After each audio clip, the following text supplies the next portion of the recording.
The following program is presented by the Far East Broadcasting Company because stories of people living out the gospel with their lives inspire all of us. FEBC, taking Christ to the world through radio and new media. Learn more at FEBC.org. The Bible has so many answers to life in the fire service today.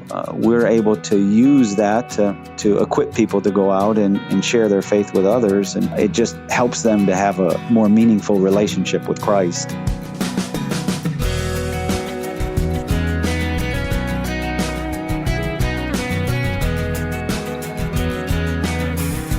Craig Duck is the president/missionary of the Fellowship of Christian Firefighters International, and you're about to meet him on this edition of First Person. I'm Wayne Shepherd, and you'll hear Craig's story in just a moment. These weekly interviews are for the purpose of meeting people from all walks of life who are living their life to the glory and in the service of Jesus Christ. We've interviewed hundreds of guests, and their stories are available to you through our website and smartphone app. Go to firstpersoninterview.com to listen online, or download our free app, First Person Interview, in your app store. And just before we turn to our guest, I want to thank the Far East Broadcasting Company for the support making First Person possible. Learn more at FEBC.org.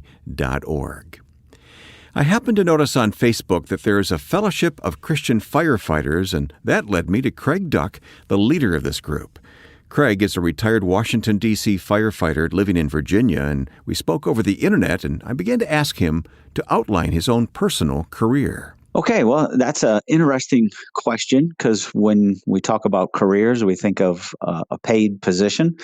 But in the fire service, we have both paid and volunteer. In fact, the volunteers make up about 70% of firefighters in America, and the careers the rest.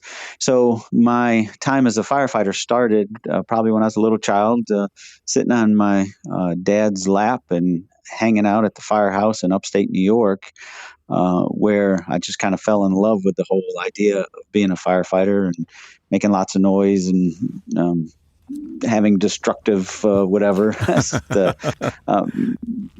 Anyway, so that started my love for the fire service. When I was 18, I became a volunteer in a little bitty volunteer department up there called the Moyers Corners Volunteer Fire Department, and that set the stage for being a paid guy. And so I was fortunate enough to be hired in Washington, D.C.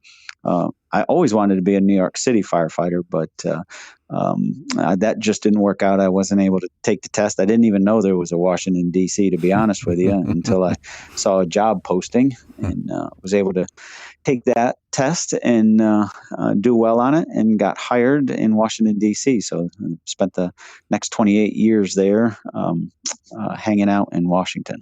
How many years did you serve in D.C., Craig?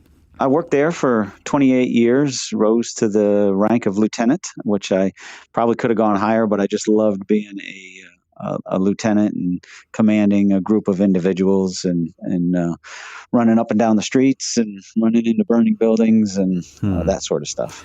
Can I assume that you were on duty during 9/11 and the attack in D.C.? Well, that is correct. So I was working that day, which it's amazing how I remember having a conversation once with my mom about the assassination of the president, and she was like, "I knew exactly where I was. I was under a faucet getting my hair done." I said, "Mom, how can you know when Kennedy was shot where you were?" And but on 9/11, we all knew where we were and what we were doing, and we can recount that. And I was at work that day, working at Engine 6 and Truck 4. Any harrowing moments in your career as a fireman? Well, there's a lot of harrowing. Certainly 9/11 was one. But I was blessed to be a part of some really busy companies. I worked at Engine 10 in Washington, which back in the 90s, we had a crack epidemic there, which is hard to believe in the nation's capital. So we were running probably between 30 and 40 calls in a 24-hour period and going to 2 and 3 fires a day. So there was a lot of fires that we went to. We were doing medical locals, so we went to shootings and stabbings and things like that. So it always kept us busy. Let me take you back to 9/11. I don't know if you were at the Pentagon, but of course the whole city was affected by what was going on that day. Talk more about what you went through. Absolutely. Well, I was at the Pentagon. It is interesting how God works in ways that we don't understand. I shouldn't have been at the Pentagon. I was assigned at the time to Engine Company 6 in D.C., and just prior to the Pentagon fire, there was obviously the Twin Towers were hit by an airplane, and we actually happened to talk about it as a crew that day. But just before the Pentagon, there was a box alarm or a reported inbound plane for the White House. And so had I been on Engine 6, that would have taken me there. A good friend of mine on Engine 4, who took our place, said that he just stood there for about 15 hours in front of the White House doing absolutely nothing. And that kind of frustrates firefighters. We're action oriented. We want to do something, but my company was detailed to the training academy for some emergency medical technician retraining, and I didn't have that. I didn't need that. So I was taken off of the engine and put on the truck because the captain was away for some terrorism training in Anniston, Alabama. And so that's what put me on Truck 4. And Truck 4 was first due truck for Washington, D.C. at the Pentagon. And so we were there right after the plane had struck the Pentagon. And yes, there was a plane. I'm not a conspiracy theorist person. There was actually a plane there. Yeah. And so we spent about 18 hours over there. Wow. I could spend the rest of our time talking about that experience, and thank you for your service, by the way, and all those who served so valiantly on that day. It's an amazing. It's ironic that your leader was away for terrorism training on that day. Yeah, and that's a story in it of itself. But there was a lot of officers and chiefs that were down in Anniston for that, and so that took away a lot of the smart folks, and they couldn't fly back, so they had to take a bus back, and so that took some time. But yeah, a large part of D.C. was over there. And when I say over there, most people think the Pentagon is in Washington. It's not. Right. It was moved from Washington to Virginia when they built the Pentagon. And it's interesting to note that the groundbreaking event for that building was September 11th, 1941. I did not know that. I knew it was built during the war, but there's a wonderful memorial there at the Pentagon that visitors, if you haven't seen that, I urge our listeners to go and visit that. Absolutely. Well, let's talk about what families go through. What did your wife and family go through knowing that you were on the front line? My wife caught it from both ends because my sister was in New York and worked near the Twin Towers, and then me working in Washington. So I had a phone conversation with her. Our kids were homeschooled at the time, and so I thought it would be interesting for them to watch this event unfolding in New York. So I called her up and said, "Hey, turn the TV on. There's been a plane that hit the towers," and we didn't know at the time that it was terrorism. And so she did that, and I went back about my business at the firehouse just because we have to clean during that time and get the trucks ready and everything. So that was the last conversation that I had with her until I called probably 10 o'clock at night when we had gotten back to our firehouse. And I said, "Hey, everything's all right." And she said, "Oh, okay." Well, yeah. But they can only get the reports of what's going on on television. Fortunately, there it wasn't the same type of event like it was in New York. There wasn't a lot of firefighters that died. Yeah, there was uncertainty for her for quite a long time. Yeah, I don't think we really understand the anxiety that family, whether it's for lack of a better word, a routine fire or not, the anxiety at home for loved ones that are serving in that way, it must be palpable. You are a follower of Jesus Christ, and we're going to talk about the Fellowship of Christian Firefighters that you lead, but talk about your own story with Christ.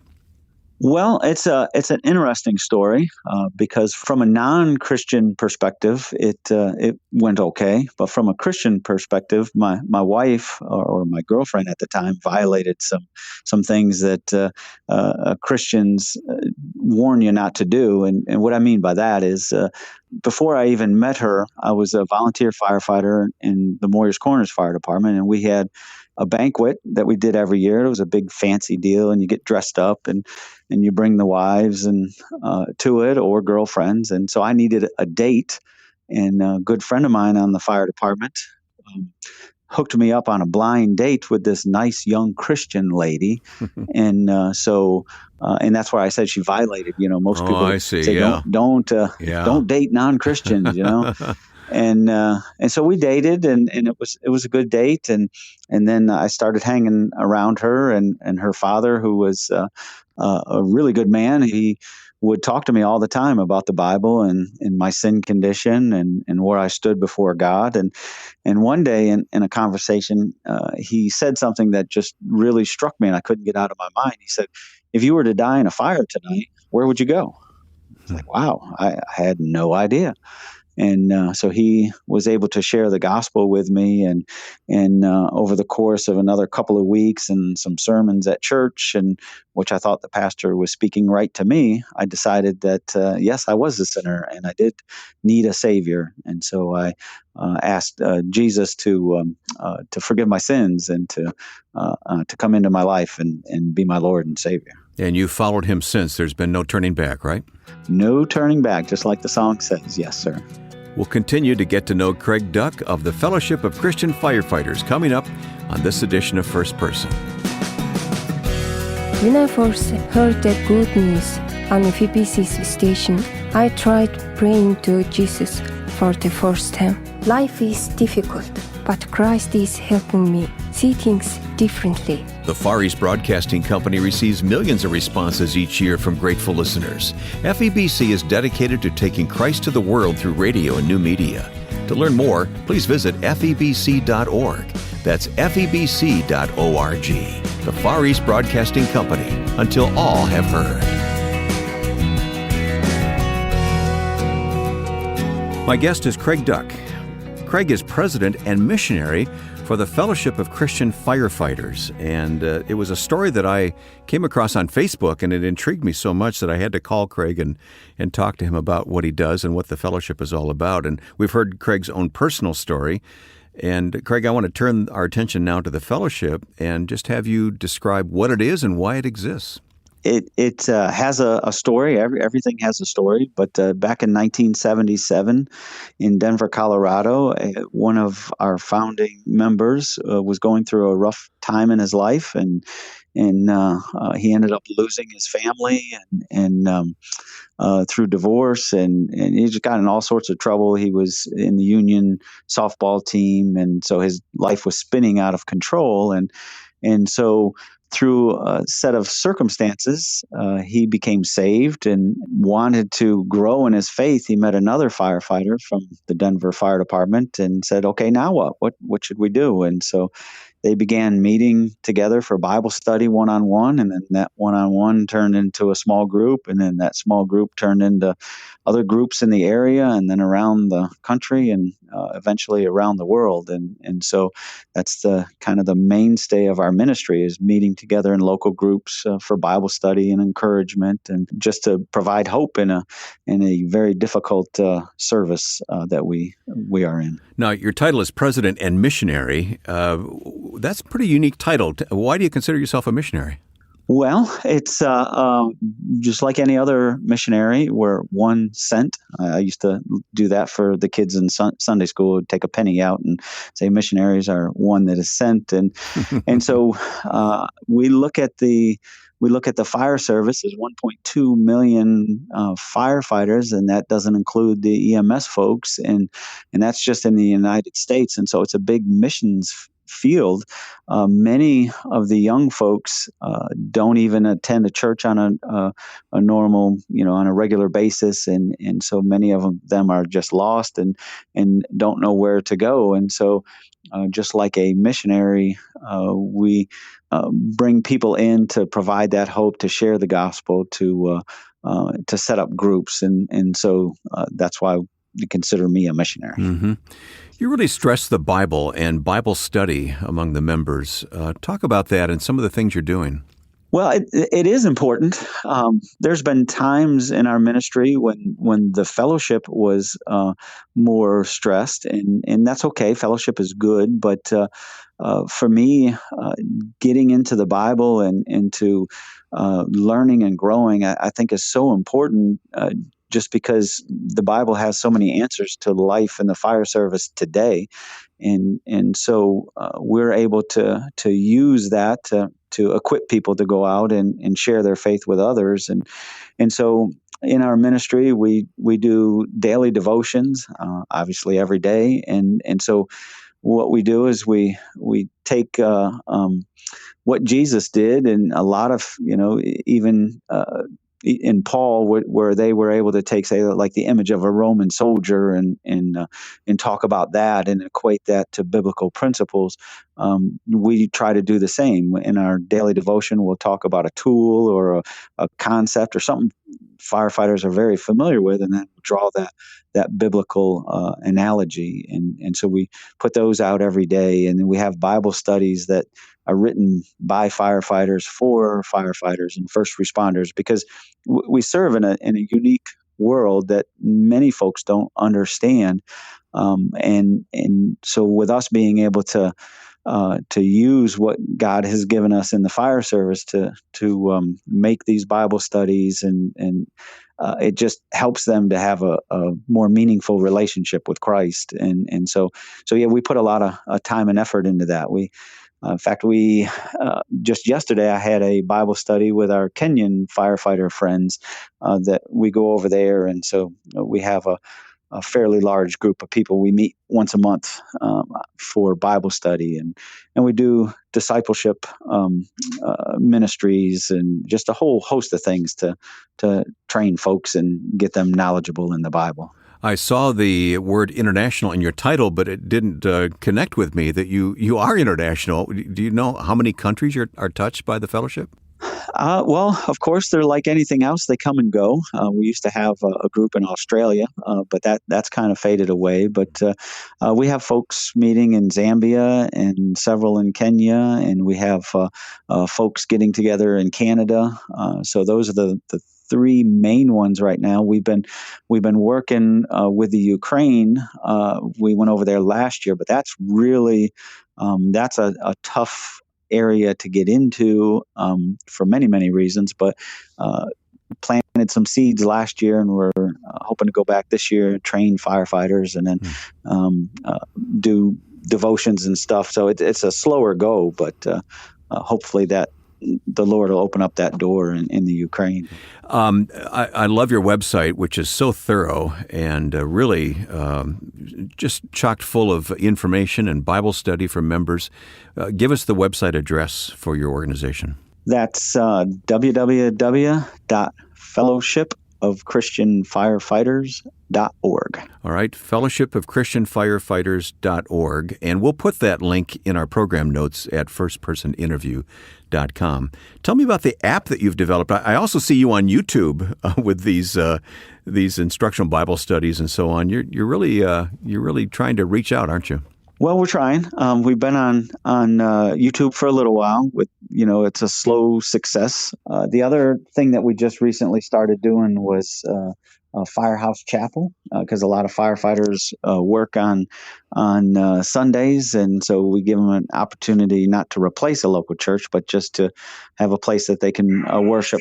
We've also developed an app because we understand that young people are on their phones, on their smartphones all the time, and there's an app for just about everything. So we developed the Christian Firefighter Hub, and what that is, we realized that there's other ministries besides ours out there, and so we wanted to create this hub where everybody can kind of get together, share their articles or Bible studies or devotions or anything else, and have a platform so that we can build this community. And so if you just type in on the Play Store Christian Firefighter Hub, it'll bring it up. You can download it for free, and again, get all our Bible studies and articles, and videos are on there as well, and a whole host of things to help you grow in your faith. Excellent. Is that just for members of EMS crews or firefighters? Is this for general public?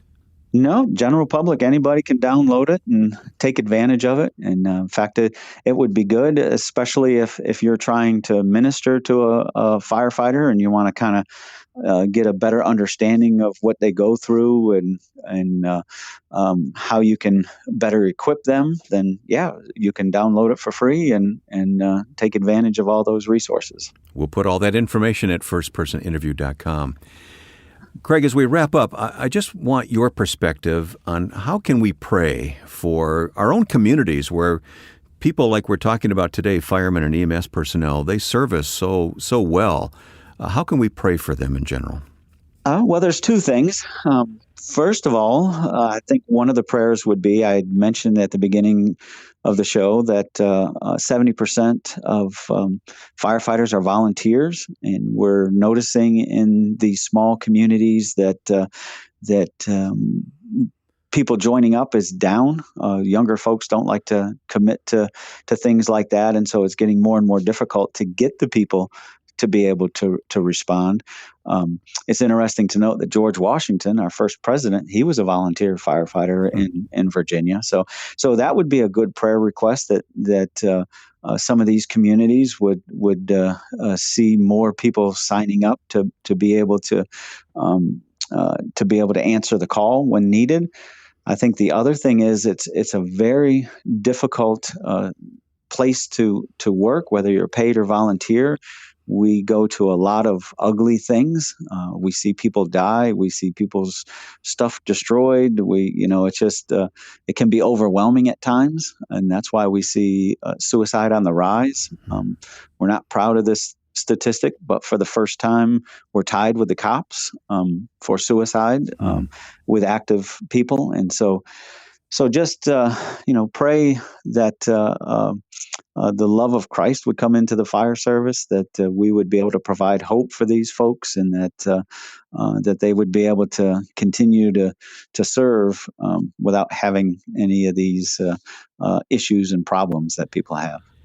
Our first-person guest has been Craig Duck, who is both president and a missionary for the Fellowship of Christian Firefighters International. Craig retired from the Washington, D.C. Fire Department and now spends his time encouraging other men and women spiritually who provide this vital service. If you'd like to learn more about the fellowship, or perhaps there's a friend or family member who would like to know about this Christian group, we'll place a link at firstpersoninterview.com. Bringing you these weekly interviews is made possible by the support of the Far East Broadcasting Company. Why? Because the stories of lives changed by Christ are celebrated by all of us, and FEBC wants you to rejoice at the stories of people turning to Christ wherever FEBC's programs are heard. On the website, febc.org, you'll find inspiring stories of people in far corners of the world who are listening to FEBC and giving their lives to the Lord. Watch the videos found at febc.org and give thanks for this ministry, which faithfully proclaims God's love. Again, go to febc.org. FEBC until all have heard. Now, with thanks to my friend and producer Joe Carlson, I'm Wayne Shepherd. Thanks for listening, and join us next time right here for First Person.